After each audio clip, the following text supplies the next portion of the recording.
వాళ్ళు నన్ను చంపడానికి చూస్తున్నారని నీకు తెలీదా? ఈ రోజుతో నీ పాపం పండింది.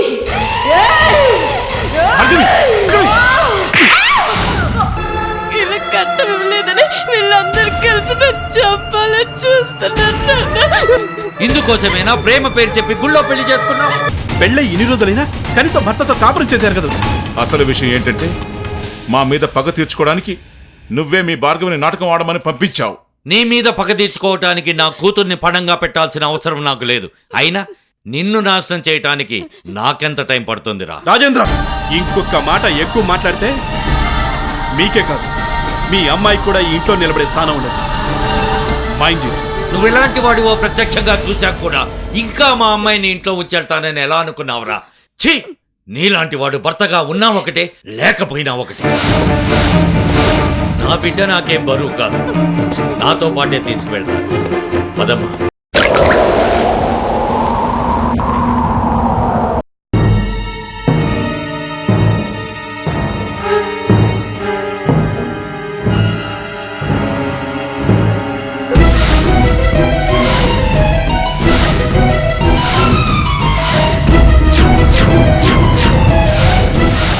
నాన్న, వీళ్ళెవరు?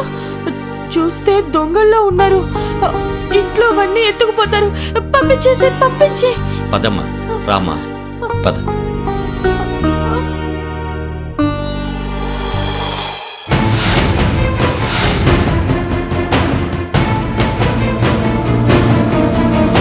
ఆగండి. ఆ పిచ్చిదాన్ని ఇక్కడికి ఎందుకు తీసుకొచ్చారు?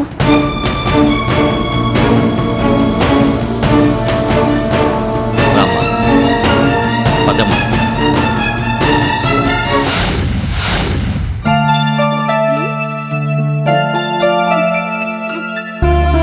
పడుకో, పడుకో, పడుకో.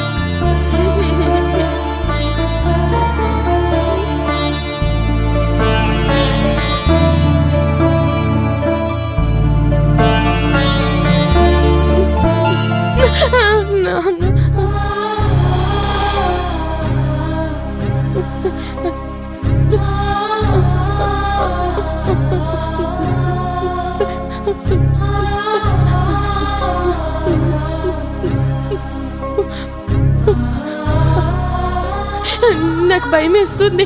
నన్ను వదిలిపెట్టి వెళ్ళొద్దు.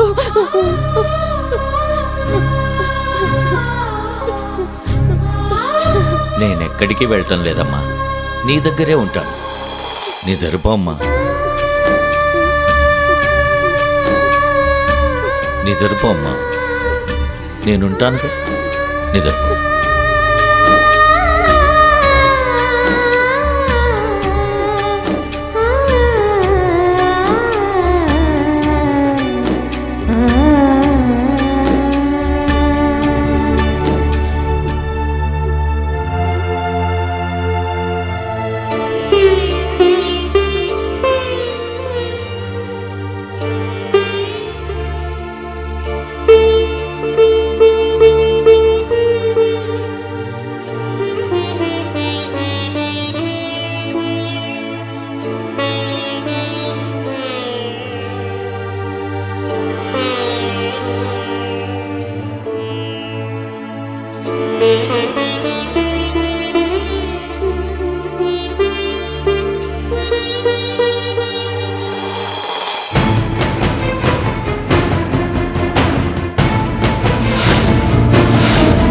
ఆగండి.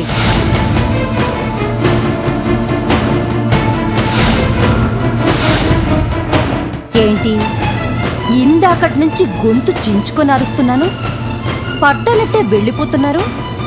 నేనంటే అస్సలు లెక్క లేకుండా పోతోంది మీకు. నువ్వే చెప్పావు కదా అరుస్తున్నానని. ఆలోచించే వాళ్ళతో అయితే మాట్లాడాలి, అరిచే వాళ్ళతో ఏం మాట్లాడాలి?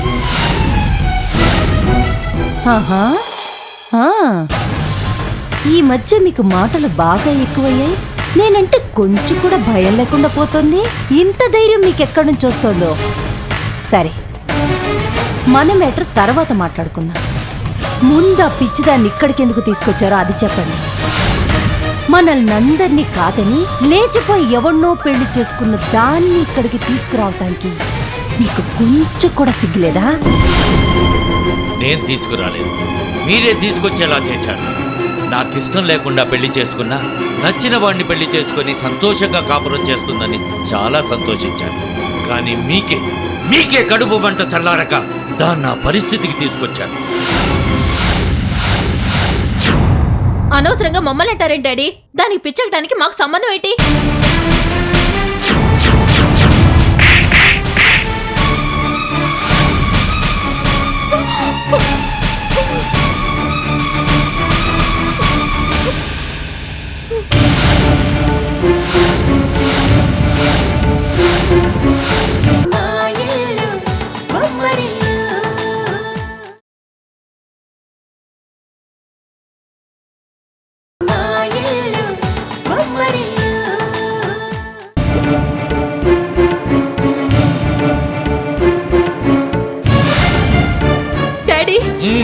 నోరెత్తావంటే చంపేస్తాను. ఎంత ధైర్యం మీకు?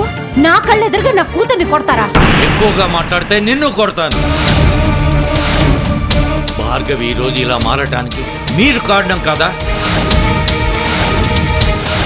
ఈ ఇంట్లో మీరు చేస్తున్న మంతనాలేంటో తెలుసుకోలేనంత గుడ్డివాణ్ణి కాదు. అరే, తల్లిదండ్రులు లేని పిల్లని కొంచెం కూడా జాలి లేదా మీకు? చిన్నతనంలోనే తల్లిదండ్రుల నుంచి తనని దూరం చేసి ఆ భగవంతుడు తప్పు చేస్తే అసలు తన్నుంచే తన్ను దూరం చేసి మీరు క్షమించరాని తప్పు చేశారు. మిమ్మల్ని ఏం చేసినా పాపం లేదు. అసలు తప్పంతా నాది. ఆ రోజే నేను ఆఫీసుకు వెళ్లకుండా కాళ్ళు చేతులు కట్టి పడేస్తుంటే ఈ రోజు ఈ పరిస్థితి వచ్చుండేది కాదు. అంతా నేను అనుకున్నట్లే అయింది. నువ్వు మళ్ళీ భార్గవి జీవితంలో డిస్టర్బెన్స్ క్రియేట్ చేస్తావు అనుకున్నాను. అలాగే చేసావు. చెప్పవే భార్గవిని ఏం చేసావు? తను ఎందుకు ఇలా తయారు చేసావు?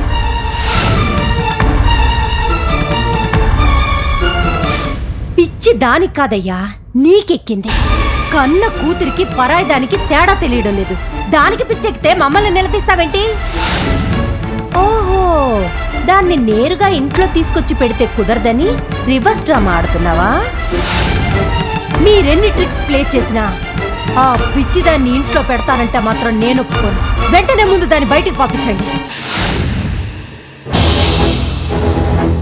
మాకంటే మీకు అదే ఎక్కువైతే మీరు కూడా దాంతో పాటే బయటికి వెళ్ళండి.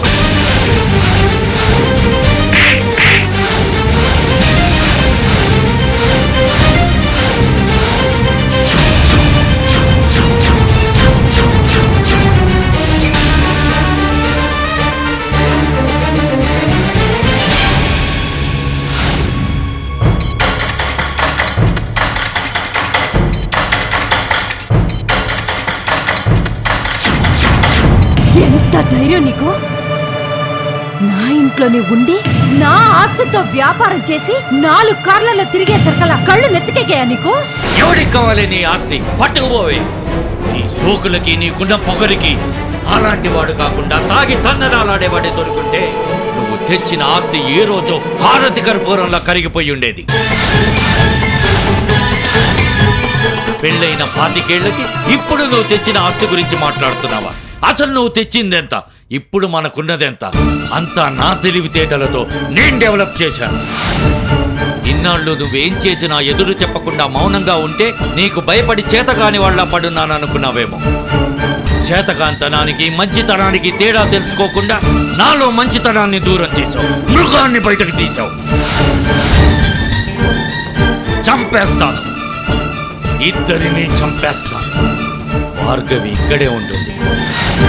భార్గవి మళ్ళీ మామూలు మనిషి అయ్యేంత వరకు తన బాగోగులు మీరే చూడాలి. తనకెలాంటి హాని తలపెట్టాలని చూశారో నరికేస్తాను.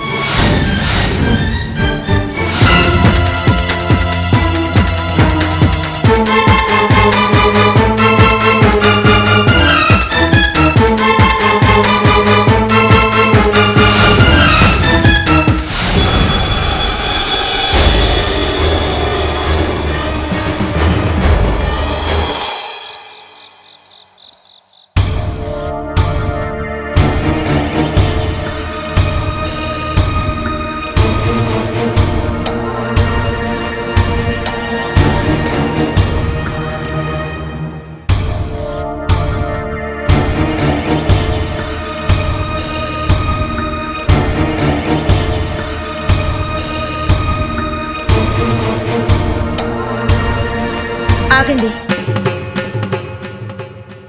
ఇంత రాత్రిపూట ఎక్కడికి వెళ్తున్నారు? నాకు చెప్పాల్సిన అవసరం మీకు లేకపోవచ్చు, కానీ తెలుసుకోవాల్సిన అవసరం నాకుంది. మీరిలా చెప్పకుండా ఇంట్లోంచి వెళ్ళిపోతే మళ్ళీ తిరిగొచ్చేంత వరకు నాకు మనశ్శాంతి ఉండదు. నేనే మిమ్మల్ని ఇంట్లోంచి బయటికి పంపించేశానని నా భర్త నన్ను కొడతారు. ఇప్పటికే చాలా విషయాల్లో మా ఇద్దరి మధ్య మనస్పర్ధలున్నాయి. మీ మూలంగా కొత్త సమస్యలు ఎదుర్కొనేంత ఓపిక నాకు లేదు. చెప్పండి, ఎక్కడికి వెళ్తున్నారు? మళ్ళీ ఎప్పుడొస్తారు? నన్ను క్షమించు. ఇక నుండి నా వల్ల నీకు ఎలాంటి ఇబ్బందులు ఉండవు. కొంచెం పనుండి ఈ ఊళ్ళో ఉండాల్సిన అవసరం వచ్చింది.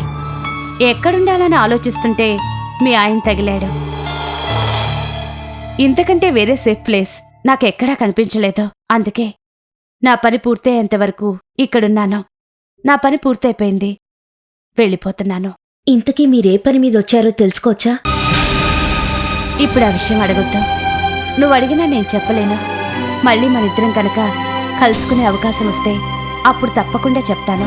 ఎప్పుడు చెప్పినా మీరు చేసింది తప్పనే కదా చెప్పాలి.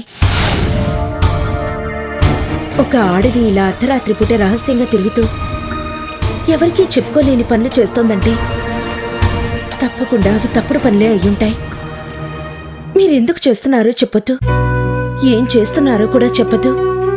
కానీ మీరు చేసే పనులు ఎందరి జీవితాల్లో కలతలు రేపుతున్నాయో ఒక్కసారి ఆలోచించండి. కట్టుకున్న భార్య ఇంట్లో ఉండగా భర్త ఒక అమ్మాయిని తెచ్చి ఇంట్లో పెట్టుకుంటే ఆ ఇల్లాలు ఎంత నరక యాత్ర పడుతుందో ఆలోచించారా? నేను తప్పుడు పనులే చేసుండొచ్చు, కానీ నేను ఒక ఆడదాన్ని. ఇంకో ఆడది పడే బాధ ఏంటో అర్థం చేసుకోగలను.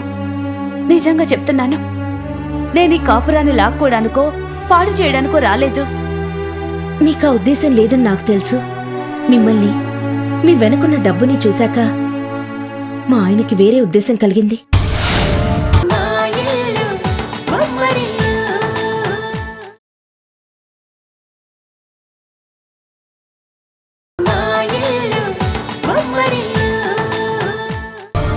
అయినా ఏ రోజు నా కాపురం పాడైపోతుందని నేను భయపడలేదు.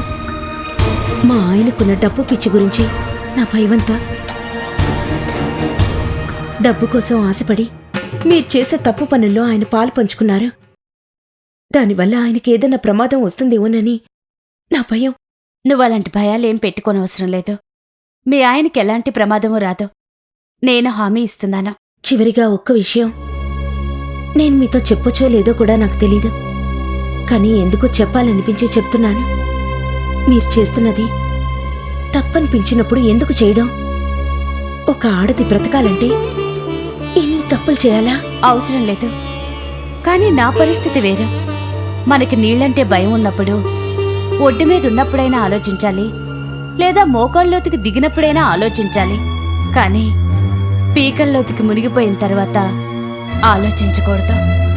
నేను ఆల్రెడీ మునిగిపోయాను, ఇప్పుడు ఆలోచించే స్థితిలో లేను.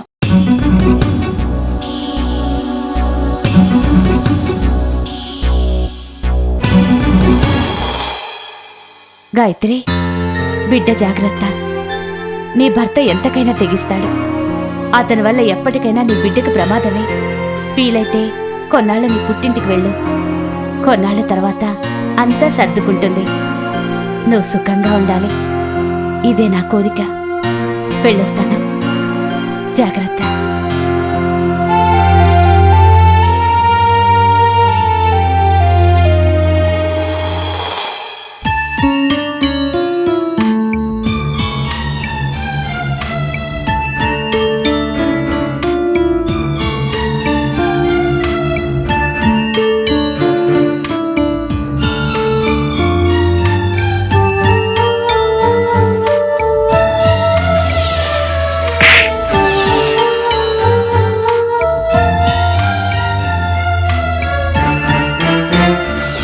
సోకులకి నీకున్న పొగరికి నాలాంటి వాడు కాకుండా తాగి తందనాలాడేవాడే దొరుకుంటే నువ్వు తెచ్చిన ఆస్తి ఏ రోజో హారతి కర్పూరంలా కరిగిపోయి ఉండేది.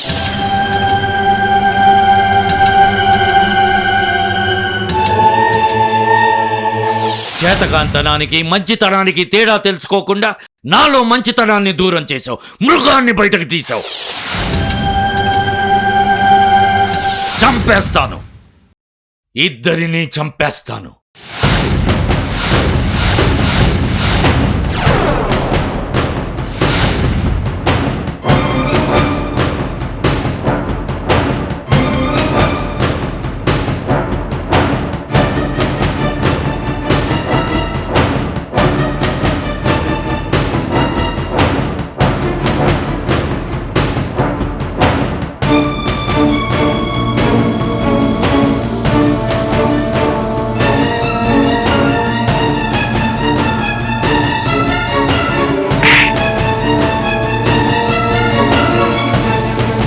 నాలో మంచితనాన్ని దూరం చేశావు, మృగాన్ని బయటకు తీశావు.